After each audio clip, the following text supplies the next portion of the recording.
Olá a todos, tudo bom? Meu nome é Sandiara Pérez e hoje vim apresentar para vocês que a acessibilidade é um diferencial. Um diferencial de quê? De qualquer coisa, seja um produto, um negócio, um atendimento, enfim, qualquer coisa. Antes de mais nada, quem sou eu? Sandiara Pérez é uma mulher branca, de cabelo cacheado assimétrico nas cores vermelho, laranja e amarelo. Possui olhos castanhos, cerdas abaixo dos olhos e usa um piercing de ferradura, além de 3 brincos de argola em cada orelha. Veste uma camiseta de tricô amarela. Ao fundo, um papel de parede de recortes de pinturas da Semana de Arte Moderna de 22. Meu nome é Sandiara Pérez, sou uma mulher cis, cigana, pós-graduanda em negócios digitais pela USP, mestranda com ênfase em informática e educação pela Unicamp e hoje atuo como coordenadora de acessibilidade no PicPay. Eu também sou consultora em diversidade e acessibilidade e mentora em liderança inclusiva. E eu tento trabalhar diariamente para fomentar o senso de pertencimento a todas as pessoas envolvidas, de todos os recortes sociais e também suas interseccionalidades. E eu quero começar aqui com uma reflexão. Qual o seu sentimento em relação ao tema acessibilidade? Para ser mais direta, quando você ouve que a gente precisa fazer com que esse projeto, por exemplo, seja inclusivo e tenha acessibilidade, o que você sente? Sentimentos positivos, sentimentos negativos, você sente pena, você sente respeito, você sente que é uma causa nobre?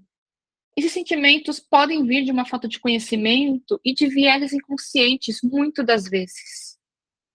Segundo a ONU, existem mais de 1 bilhão de pessoas com deficiência no mundo. E de acordo com o censo de 2010, só no Brasil são 45 milhões de pessoas, o que é equivalente à população da Argentina ou da Espanha. Mas aonde estão essas pessoas? E aqui eu coloco o famoso ciclo da invisibilidade. As pessoas com deficiência, por exemplo, não conseguem sair de casa, logo não são vistas. Como não são vistas, não são consideradas membros da comunidade. Digo comunidade e sociedade como um todo, tá? Como não são membros da comunidade, a falta de acesso é uma questão particular, uma questão de cada um, e não um problema coletivo. E sem acesso a bens e serviços, não há possibilidade de participação. E se elas não participam, continuam sendo excluídas e sendo alvos de preconceito e discriminação. E com isso, não conseguem sair de casas e não são vistas. Perceba que esse ciclo da invisibilidade ocorre não só sobre sair de casa, mas acessar um produto, ter acesso a um serviço, um atendimento, por exemplo, e assim por diante.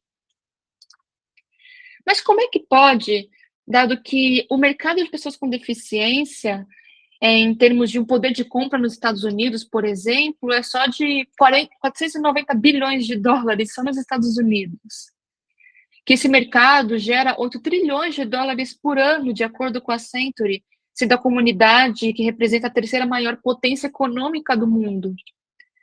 Ou que 75% das pessoas com deficiência e suas famílias saíram de um estabelecimento por falta de acessibilidade ou atendimento ao cliente. Isso aqui no Brasil, de acordo com a Sociedade de Consumo e Varejo. E empresas no Reino Unido perdem aproximadamente 2 bilhões de euros por mês, ignorando as necessidades das pessoas com deficiência. Esse valor que eles chamam de perda por conta da falta de acessibilidade é o que se chama de Purple Pound. E só no Brasil, tendo em consideração as 45 milhões de pessoas existentes, o potencial de consumo em média chega a ser de até 5,3 bilhões de reais por mês. E é uma comunidade gigantesca que tem um potencial de consumo enorme, imetrificável, mas a gente não vê essas pessoas.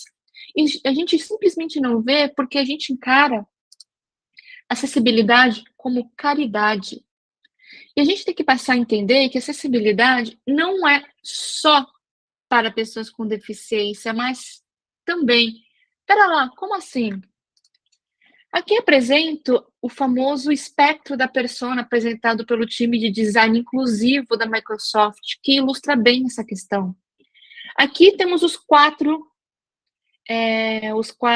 sentidos: o tato, a audição, a visão e a fala propriamente dita.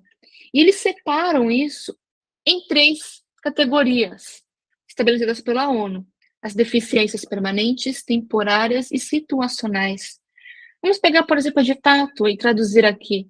Eu posso ter uma deficiência situacional, eu só tenho um braço disponível porque o meu outro estou carregando um bebê, um parente meu. Posso estar com um braço machucado, um braço engessado, mas que já já vai melhorar. Ou posso ter uma deficiência permanente, eu só ter um braço. Isso vale para o famoso exemplo, a rampa. A rampa é um exemplo incrível para a gente ilustrar como a acessibilidade não é só para uma pessoa que tem alguma deficiência permanente e usa uma cadeira de rodas. Pode ser uma pessoa que torceu o tornozelo e que está engessado e que está andando de muleta, por exemplo. Pode ser, por exemplo, uma pessoa que está com um sapato que não está tão confortável, um salto alto, e como a rampa promove menos impacto ao caminhar, torna-se muito mais confortável de acessar. Então, perceba que a acessibilidade é, é um fator que impacta majoritariamente pessoas com deficiências, porque elas que vão enfrentar todos os dias aquele benefício, né?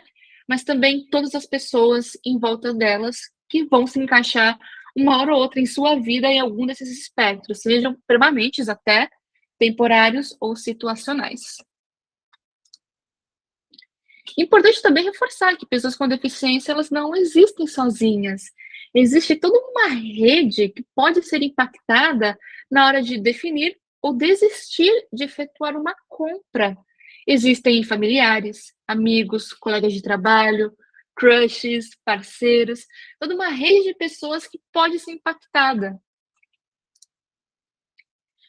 E a gente vê que a acessibilidade, sendo ela digital ou não, é sobre garantir o mesmo acesso a todas as pessoas. Segue esse exemplo aqui. Vocês sabiam que a máquina de escrever, ela foi criada para ser um recurso de acessibilidade? Pois é, eu não estou brincando, não. Assim que inventaram a máquina de escrever, ela não veio apenas com o propósito, né, de redigir documentos. Na verdade, a história real sobre a autoria da invenção dela perpassa por diversos modelos e patentes, de acordo com a vertente abordada pelo historiador Michael Adler, é que a primeira máquina foi criada por um nobre italiano chamado Pellegrino Turri, por volta de 1808, e ele fabricou esse artefato para que uma amiga condessa cega pudesse se corresponder com ele. A máquina em si já não existe, mas algumas das cartas sim, né, que provam, que tendem a provar essa linha de raciocínio em relação à criação da máquina de escrever. E claro que a principal contribuição da máquina de escrever foi com o desenvolvimento do sistema de teclado propriamente dito. Então, quantas outras invenções que a gente utiliza hoje em dia, que a gente não vive sem, que na verdade elas surgiram pelo princípio de construir uma aplicação como um recurso de acessibilidade que impactasse todas as pessoas. O e-mail também, agora que me veio à cabeça, também foi criado como recurso de acessibilidade. Vintal Cerf, também considerado um dos pais da internet, né? Ele tem baixa visão e era casado com uma mulher surda. Hoje, ela é usuária do implante coclear, né? E desenvolveu os protocolos de servidor que viriam ser a base do e-mail. Mas a ideia era criar uma forma de comunicação que, ao contrário do telefone, pudesse ser feita por mensagens de texto com a sua amada. Então, olha que legal quando a gente começa a mudar um pouquinho a percepção de como que a acessibilidade é vista na criação de um produto e como que ela impacta não só a pessoa com deficiência, nesse caso, que a utiliza, mas todas as pessoas em sua volta. E se a gente não tem acessibilidade? Tem um caso muito legal, recente, da Domino's, que um homem cego não conseguiu pedir uma pizza, né, em seu site, pediu a pizza delivery pelo seu site, e a companhia queria que a Suprema Corte dissesse que sites não precisam ser acessíveis, não tinha essa obrigatoriedade. Mas eis que, no mesmo ano, a Suprema Corte deu vitória ao homem cego, que processou a Domino's justamente por não ser acessível. Até o site da Beyoncé, sim, a rainha aí do pop, também já foi processado por falta de acessibilidade. E isso é muito forte nos Estados Unidos, porque eles têm uma legislação chamada ADA, né, o Ato de Americanos com Deficiência, que regulamenta a acessibilidade em diversos espectros nos Estados Unidos, seja de serviços, seja no digital, em meios eletrônicos, seja em produtos físicos, seja no ambiente físico, no ambiente urbano, e assim por diante. E aqui no Brasil também não é diferente, tá? No Brasil, desde 2016, na verdade, a acessibilidade digital, nesse caso, ela é fiscalizada e exigida por meio da LBI em relação ao artigo 63, na qual ela garante o direito à informação para as pessoas com deficiência, tornando obrigatória a acessibilidade em sites brasileiros. Mas, infelizmente, as empresas que cumprem essa legislação ainda estão em minoria. E não pense que não existe penalidade, existe sim. Em 2020, o Ministério Público, o órgão responsável até então pelo supervisionamento da legislação, havia lançado um edital de propostas de projetos de monitoramento de acessibilidade. E desde então a fiscalização tem se intensificado e cada vez mais empresas são notificadas e multadas pelos descumprimentos da lei. E a gente não pode dizer que isso é uma surpresa, gente, já que menos de 1% dos domínios nacionais na web hoje estão acessíveis, menos de 1%, tá? Isso sem contar, claro que a gente falou do Ministério Público Federal, mas dependendo da área de negócio na qual o produto, o negócio de fato se encontra, por exemplo, o mercado financeiro, que aqui no Brasil é regulamentado pelo Banco Central, também possui suas próprias diretrizes e normas de acessibilidade também a serem seguidas, cada uma com as suas penalidades, claro. E aí você me pergunta, como acessibilizar? Existem diretrizes? Existem diretrizes. Na LBI, ela comenta que os sites na web precisam seguir as diretrizes internacionais. Nesse caso, é a WCAG, que são as diretrizes de acessibilidade de conteúdo, né? Que ela é produzida e mantida pela W3C, o consórcio World Wide Web, mantido por várias empresas, tais como a Google, Adobe, Amazon e assim por diante, né, com vários pesquisadores atuando em cima dessas diretrizes. Recentemente, tivemos a aprovação da ABNT de acessibilidade nos dispositivos móveis, nos aplicativos. Temos outras ABNTs também com esse foco mais técnico no ambiente digital como um todo. Enfim, o que não falta são diretrizes, normas, recomendações do que fazer. Mas não há ninguém melhor do que as próprias pessoas. Não tem como a gente falar de acessibilidade, como a gente pode promover um ambiente acessível sem envolver essas pessoas na conversa. Como que eu posso querer acessibilizar meu site para pessoas cegas se eu não tenho pessoas cegas no processo de construção, no processo de validação do meu produto, do serviço que eu estou propondo?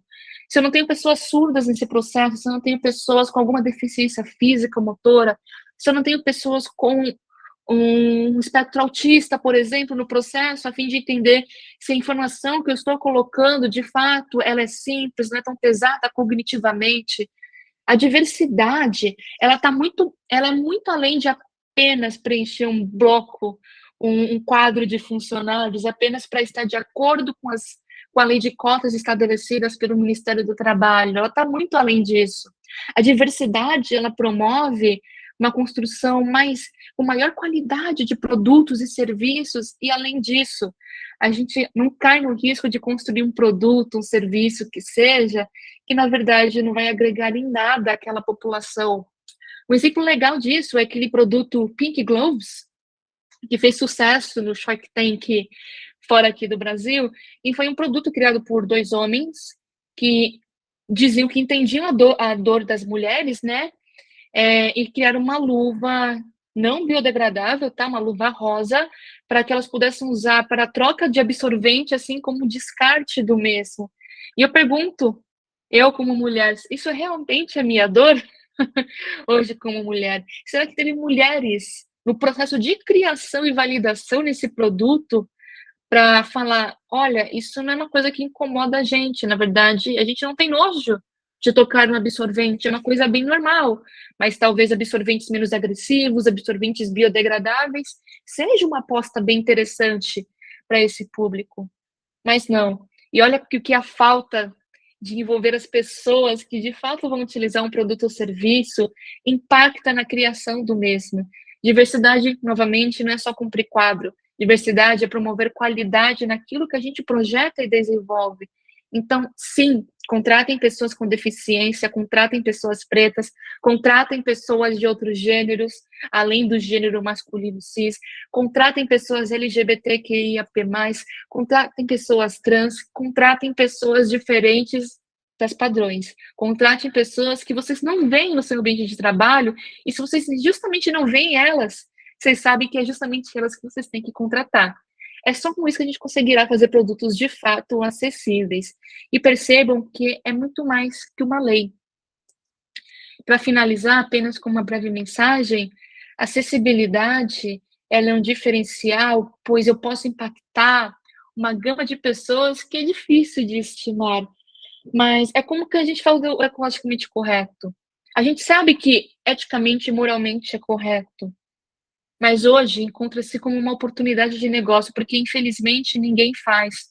Pois justamente não houve essa virada de chave, essa virada de mindset, onde a gente ainda vê acessibilidade apenas como uma rampa para a pessoa com cadeira de rodas e como um elevador. Mas, na verdade, a acessibilidade impacta a todos nós, a todas as pessoas envolvidas nesse processo, sendo uma grande oportunidade de negócio como um todo. E espero que, depois dessa apresentação, você passe a enxergar a acessibilidade como um diferencial e não como uma caridade. Muito obrigada.